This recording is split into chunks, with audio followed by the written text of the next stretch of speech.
Powers of the president, राष्ट्रपति की शक्तियां। As we have seen earlier, the president is the head of the state. जैसा कि हम पहले जान चुके हैं कि राष्ट्रपति देश का मुखिया होता है। It is the highest public office in the country. यह हमारे देश का सर्वोच्च पद है। All executive actions of the government of India are carried out in his or her name. Bharat सरकार के सभी कार्य उसके नाम पर होते हैं। The president has the following powers. Bharat के राष्ट्रपति की निम्नलिखित शक्तियां होती हैं। तो क्या क्या शक्तियां होती हैं, आइए उसके बारे में पढ़ते हैं। एग्जीक्यूटिव पावर्स, ठीक है, इसको हम लोग कहते हैं कार्यपालिका संबंधी शक्तियां। The constitution of India vest the executive powers of the union in the president.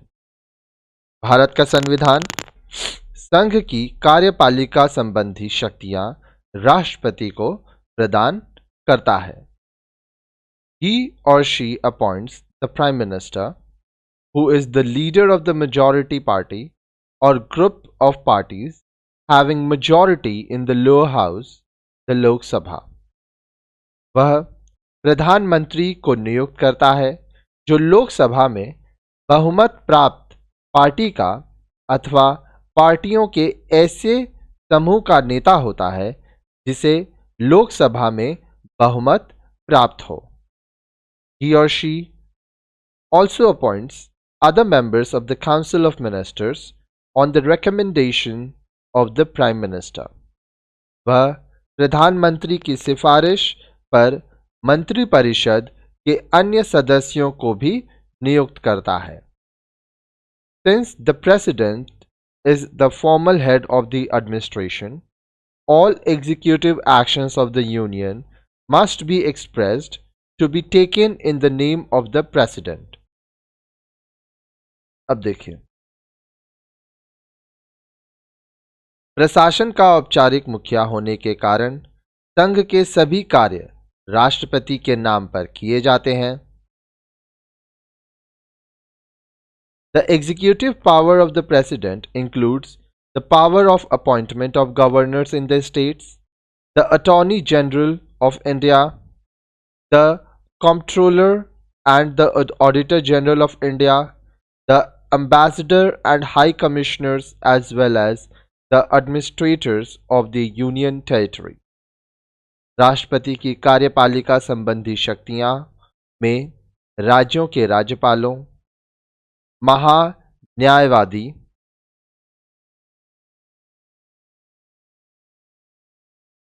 महालेखा परीक्षक, राजदूतों एवं उच्चायुक्त तथा संघीय क्षेत्र के प्रशासकों को नियुक्त करने की शक्ति भी शामिल है।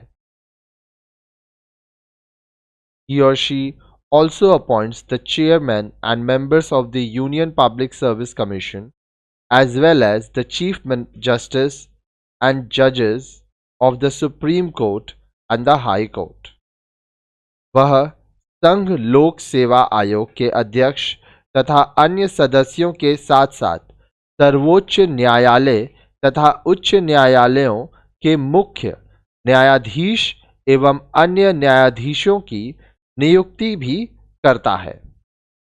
Moreover, the President is the supreme commander of the armed forces and appoints the chiefs of the three wings, Army, Air Force and Navy. राष्ट्रपति सशस्त्र सेनाओं का प्रधान सेनापति होता है तथा सेना के तीनों अंग थल सेना, वायुसेना और जल सेना के अध्यक्षों की नियुक्ति करता है। The President has the power to remove a minister, the Attorney General of India, governors of the states, the chairmen and members of the Union Public Service Commission on the report of the Supreme Court, the Chief Justice and judges of the Supreme Court and High Court, and the Chief Election Commissioner and the Election Commissioner on an address of Parliament. All diplomatic work is conducted and all international treaties and agreements are negotiated and concluded in his or her name. राष्ट्रपति president के पास किसी मंत्री minister, महान्यायवादी the attorney general of India, राज्यों के राज्यपालों governors of the states,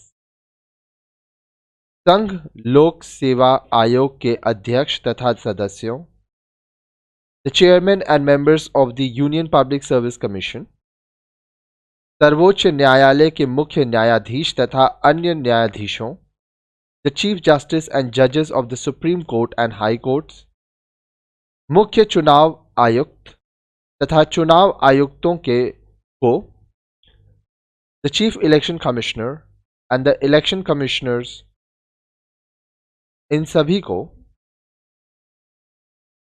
उनके पद से हटाने की शक्ति राष्ट्रपति के पास होती है। सारे कूटनीतिक कार्य डिप्लोमैटिक वर्क एवं अंतर्राष्ट्रीय संधियां और समझौते उसी के नाम से किए जाते हैं। नेक्स्ट है लेजिस्लेटिव पावर्स, विधायी शक्तियां। The president is an integral part of the parliament and in this capacity he or she enjoys many legislative powers. अब देखिए, राष्ट्रपति संसद का एक अभिन्न अंग है और अपनी इस हैसियत के आधार पर उसे कई विधायी शक्तियां प्राप्त हैं। The president addresses the parliament every year at the commencement of the first session and after each general election to the Lok Sabha.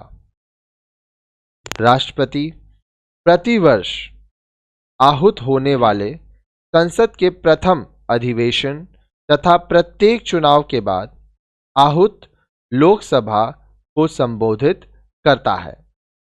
He or she summons and prorogues the sessions of Parliament and can dissolve the Lok Sabha on the advice of the Council of Ministers.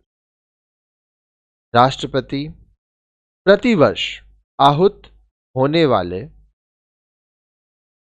संसद के प्रथम अधिवेशन तथा प्रत्येक चुनाव के बाद आहूत लोकसभा को संबोधित करता है। ठीक है, वह संसद के सदनों के अधिवेशन बुला अथवा स्थगित कर सकता है और मंत्रिपरिषद की सिफारिश पर लोकसभा को भंग कर सकता है। Without his or her assent, no bill can become a law or an act. राष्ट्रपति की सहमति और स्वीकृति के बिना कोई बिल कानून नहीं बन सकता।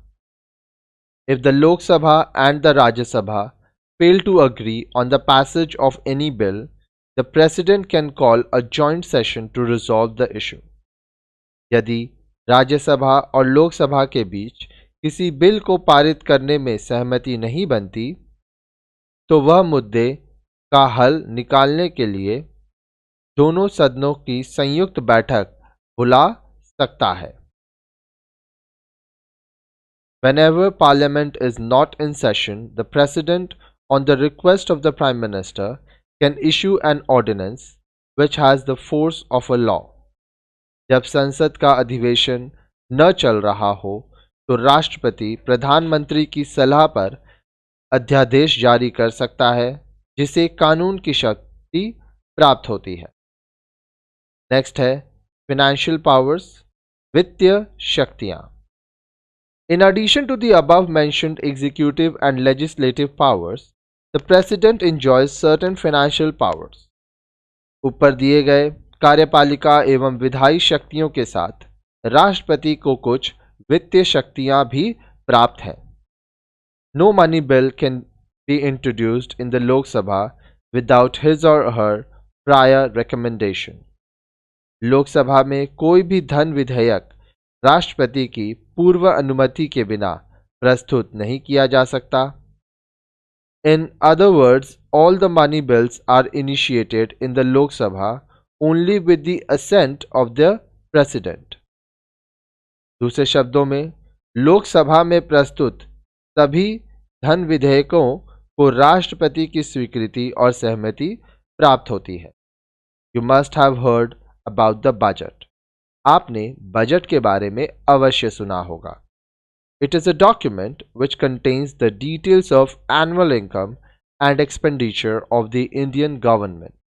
यह भारत सरकार की वार्षिक आय और व्यय का ब्यौरा प्रस्तुत करने वाला दस्तावेज होता है।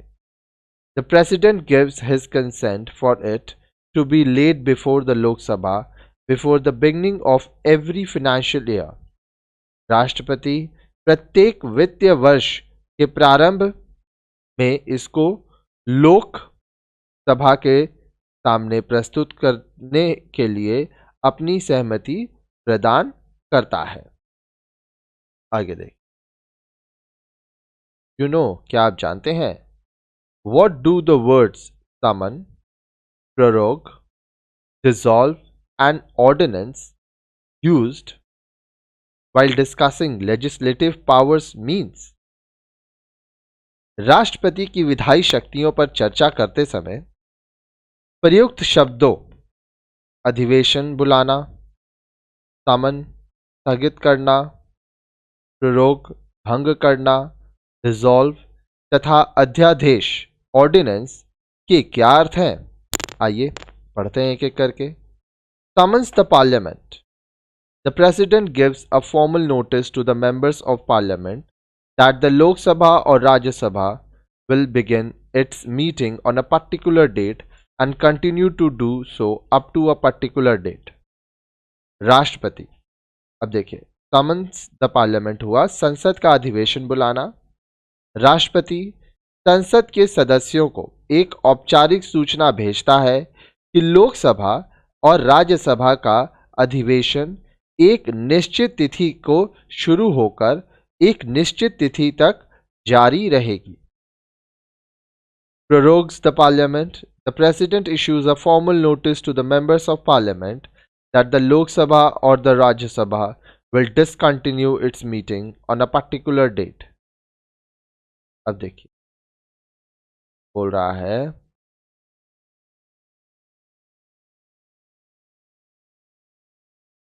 संसद का अधिवेशन स्थगित करना। राष्ट्रपति संसद के सदस्यों को एक औपचारिक सूचना जारी करता है कि लोकसभा या राज्यसभा का अधिवेशन एक निश्चित तिथि के बाद नहीं होगा। Next, dissolves the Lok Sabha. When the president dissolves the Lok Sabha, it means that the house ceases to exist till it is reconstituted after the next election. Lok Sabha को भंग करना। जब राष्ट्रपति लोकसभा को भंग करता है तो इसका अर्थ होता है कि सदन अगला चुनाव होने तथा पुनर्गठित होने तक वर्तमान सदन का अस्तित्व नहीं रहेगा। ऑर्डिनेंस अध्यादेश।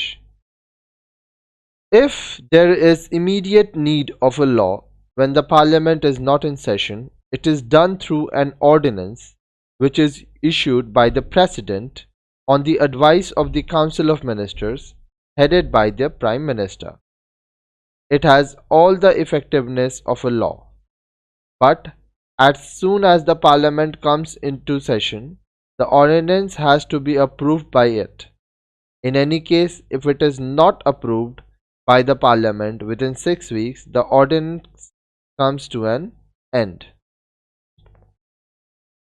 Okay. ऑर्डिनेंस अध्यादेश के बारे में पढ़िए। यदि संसद का अधिवेशन नहीं चल रहा है, पार्लियामेंट सेशन में नहीं है और किसी कानून की तुरंत आवश्यकता हो तो इसको एक अध्यादेश जारी करके लागू किया जा सकता है। अध्यादेश प्रधानमंत्री के नेतृत्व में मंत्रिपरिषद की सलाह पर राष्ट्रपति द्वारा जारी किया जाता है। यह कानून की तरह ही प्रभावी होता है, लेकिन जैसे ही संसद का अधिवेशन शुरू होता है तो इसको संसद की स्वीकृति मिलने की आवश्यकता होती है। यदि किसी भी कारणवश संसद को इसको 6 सप्ताह में स्वीकार नहीं करती तो अध्यादेश निरस्त हो जाता है। नेक्स्ट है जुडिशियल पावर्स, न्यायिक शक्तियां। The president of India as head of the state possesses certain special judicial prerogatives। राज्य का प्रमुख होने के नाते राष्ट्रपति के पास कुछ निश्चित न्यायिक शक्तियां होती हैं। He or she has the power to grant pardon or reduce sentence of a person convicted of offense. For example, he or she can suspend, commit or reprieve the sentence of a criminal convicted by a court of law or even by a military court. किसी अपराध में दंडित किसी व्यक्ति को क्षमा करने अथवा उसके दंड को कम करने की उसको शक्ति प्राप्त होती है राष्ट्रपति को। उदाहरण के लिए वह किसी अदालत अथवा सैन्य न्यायालय द्वारा दंडित किसी अपराधी की सजा को स्थगित, माफ अथवा कम कर सकता है।